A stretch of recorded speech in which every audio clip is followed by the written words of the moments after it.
சில நேரங்களில் வந்து இந்த அதி புத்திசாலி வாடிக்கையாளர்கள் வந்து வருவாங்க. எல்லாருக்கும் வருவாங்க. ஸோ எனக்கும் வருவாங்க. ஸோ அவங்களோட மைண்ட் செட் என்னன்னா, இது பெருசா நம்பிக்கையே இருக்காது. நம்பாம இருக்கவும் முடியாது. இப்ப அவங்களே ஒரு குழப்பத்தில இருப்பாங்க.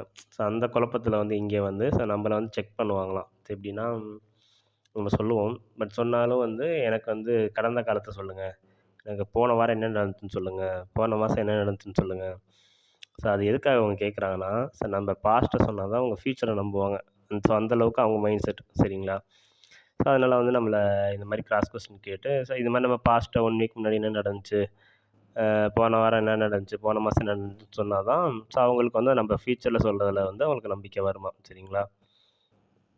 ஸோ ஜாதகம் வந்து ஸோ ஜோதிடம் எத அடிப்படையில வேலை செய்யுதுன்றதோ சரியான புரிதலே இல்லாதவங்களுக்குன்னு வந்து எதுவுமே புரிய போறது இல்ல. சரியா? இப்ப ஜாதகத்த நெறைய பேர் என்ன நெனச்சுட்டு இருக்காங்கன்னா, ஜாதக நோட்ட தொறந்தோனமே அவங்க லைஃப் ஹிஸ்ட்ரி ஃபுல்லா அவங்க நமக்கு ப்ளே ஆகும், ஓடிட்டுருக்கும்.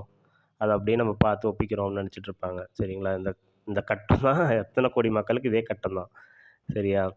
அந்த கட்டத்த வச்சு நமக்கு ஜாதகம் எத அடிப்படையில ஃபர்ஸ்ட்டு வேலை செய்யுதுன்னு புரிஞ்சுக்கவே சில பேர் மாட்டாங்க. மேல இருக்கக்கூடிய கிரகங்களோட லைட் சோர்ஸ் வந்து ஒருத்தவங்களோட பொறக்கிற நேரத்த பொறுத்து, அதெல்லாம் தசாபுத்திகள் அடிப்படையில ஒருத்தவங்க மாறி மாறி பலன்கள் குடுக்கும். இப்போ இன்னைக்கு ஒரு தசை மாறுதுன்னா, இன்னைக்கே நமக்கு அப்படியே ரெஃப்ளெக்ட் ஆயிராது. அந்த கிரகங்கள், லைட் சோர்ஸ் இத வச்சுனா, அது எந்த அளவுக்கு நமக்கு பலிக்கும் அப்படின்னு நமக்கே ஒரு அசஸ்மெண்ட் எடுத்துக்கலாம்.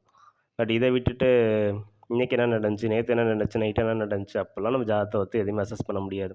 நெறைய பேர் பாஸ்ட் கேட்குறாங்க. கரெக்ட்டா சொன்னா தான் ஃப்யூச்சர் நம்புவேன் அப்படின்னு சொல்லிட்டு.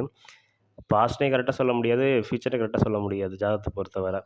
எந்த டைம் குறிப்பிட்ட நேரங்கள்ல நமக்கு நல்லாயிருக்கும், எப்ப நமக்கு நல்லா இருக்காது, எப்ப நம்ம எது பண்ணலாம், இவ்வளோதான் ஜாதகம். அது ஒரு கைடன்ஸ் தான். இத வச்சுக்கிட்டு நமக்கு இன்னைக்கு நைட்டு என்ன நடந்துச்சு, நேத்து நைட்டு என்ன நடந்துச்சு, இத சொன்னா நான் அத நம்புவேன், அத சொன்னா இத நம்புவேன் அப்படின்னு சொல்லிட்டுலாம் இருந்தா, இவங்களுக்கெல்லாம் நம்ம எது சொன்னாலும் புரிய போறது கிடையாது. ஸோ இதெல்லாம் அவங்களுக்கான டைம். அவங்க டைமும் வேஸ்ட்டு, இது என்னோட டைமும் வேஸ்ட்டு. உங்களுக்கான நம்ம பலன்கள் சொன்னா நம்ப போறதும் கிடையாது. ஸோ அவங்க ரொம்ப அறிவா கொஸ்டின் கேட்குறான்னு நெனச்சுட்டு கேட்டுட்ருப்பாங்க. அவங்களுக்கெல்லாம் எதுவும் புரிய போறது கிடையாது. அந்த மாரி நம்பிக்கை இல்லாதவங்க இத விட்டுறது நல்லது. எனக்கிட்டன்னு இல்ல, யார்ட்டயுமே நீங்க கேட்டா அதுக்கான ஒரு சரியான பதில்கள் உங்களுக்கு கிடைக்க போறது கிடையாது. ஸோ ஃபர்ஸ்ட்டு உங்களுக்கு ஜாதகம் எத அடிப்படையில பேசிக்கா வேலை செய்யுதோ, அது சரியான புரிதல் இருந்தா மட்டும் தான், ஸோ இத உங்களுக்கு அடுத்து எப்படி எடுத்துட்டு போணும் அப்படின்னு உங்களுக்கு ஓரளவுக்கு அசஸ்மெண்ட் இருக்குமே தவிர, மத்தபடி இந்த மாரி உங்களுக்கு கிராஸ் கொஸ்டின் கேட்டு செக் பண்ணி அப்பலாம் உங்களுக்கு எதையுமே எடுத்துக்கிட்டாலும் லைஃப்ல எந்த மாற்றம் வரப்போறதில்ல. எதையுமே ஃபர்ஸ்ட் நம்புனா தான் நடக்கும். ஆரம்பமே உங்களுக்கு டவுட்ல இருந்தா இது எதுவுமே நடக்க போறதில்ல. அது உங்க டைம் தான் வேஸ்ட்.